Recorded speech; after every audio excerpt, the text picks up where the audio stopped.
Mas Sister dan juga saudara, saat ini saya masih di red carpet atau karpet merah dari debat Cawapres Perdana, dan kita akan menantikan juga konferensi pers dari Capres dan Cawapres nomor urut 1 dan juga Capres-Cawapres nomor urut 3 yang akan segera memberikan pernyataan resmi kepada awak media terkait dengan hasil debat Cawapres Perdana ini. Kalau tadi debat Cawapres atau konferensi pers dari Capres dan Cawapres nomor urut 2 ini cukup baik, cukup bahagia terlihat dari raut wajah Prabowo Subianto dan juga Gibran Raka Buming Raka. Saya juga masih penasaran seperti apa penilaian yang diberikan oleh Ganjar Pranowo terhadap Mahfud MD maupun Anies Baswedan terhadap Muhaimin Iskandar.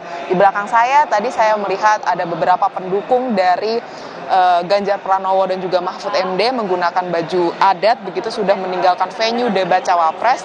Kemungkinan besar saat ini atau sebentar lagi kita juga akan mendengarkan pernyataan resmi dari Capres-Cawapres nomor urut 1 atau Capres-Cawapres nomor urut 3. Masih sama, mereka akan ditanyakan terkait dengan seperti apa evaluasi debat Cawapres Perdana ini yang membahas terkait dengan aspek ekonomi, permasalahan-permasalahan ekonomi yang dimiliki oleh Indonesia. Kita nantikan bersama My Sister dan juga saudara seperti apa evaluasi dari masing-masing pasangan calon.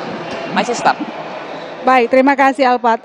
Namun kemudian kalau tadi Anda menyampaikan tadi bahwa memang kita dengarkan dari pasangan calon nomor urut 2 Prabowo Subianto memuji cawapresnya, artinya nanti kita akan menunggu lagi ya para cawapres lainnya apakah sama dipuji juga oleh pasangannya.